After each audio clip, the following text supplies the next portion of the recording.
गांव के पास सुनसान जगह पर एक पुराना भूतिया मानसियन था जिसे स्थानीय लोगों ने छोड़ दिया था। कहते थे कि उसमें कुछ अत्याचारिक घटनाएं हुई थीं जिसका कोई सटीक कारण नहीं था। एक रात एक समाचार पत्रकार और उसका कैमरामैन उस भूतिया मानसियन की खोज में निकले। उनका मकसद था कि क्या उन्हें उस जगह में कोई रहस्यमय चीज मिलेगी जिसे वे अपनी कहानी के लिए प्रयोग कर सकें। वे मानसियन के बगीचे में पहुंचे और देखा वहां एक विचित्र खिड़की थी जिसमें एक रोशनी जल रही थी। जब वे खिड़की के पास पहुंचे तो उन्हें एक चिट्ठी मिली जिसमें लिखा था, welcome to my home, I hope you enjoy your stay. वे अंदर गए और देखा उस जगह पर कुछ भी अद्भुत नहीं था। जब वे बाहर आए तो उन्होंने वहां खिड़की के पास एक और चिट्ठी देखी जिसमें लिखा था, थैंक्स फॉर विजिटिंग।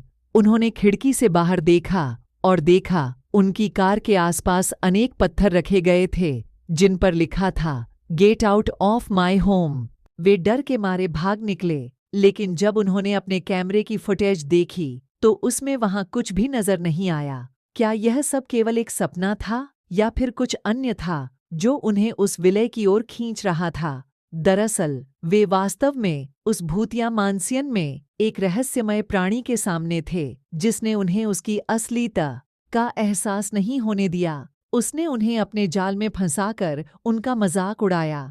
चिट्ठियों और संकेतों के माध्यम से वह उन्हें डराने और विचलित करने का प्रयास कर रहा था। उसने उनकी प्रतिक्रिया को देखने के लिए कैमरे के माध्यम से सब कुछ निगरानी किया था। जब उन्होंने वापस देखा तो वे दर्शकों के साथ उसी प्रतीति के सामने होते हैं जो उन्हें दिखाई दी थी। उसने अपने विचारों और अनुभवों को उस अजीब स्थिति के साथ मिश्रित कर दिया था और उन्हें डरावनी अनुभूति का आनंद लेने के लिए उस भूतिया मानसियन से बाहर निकलने के लिए बहुत ही विचित्र चीज बना दिया था।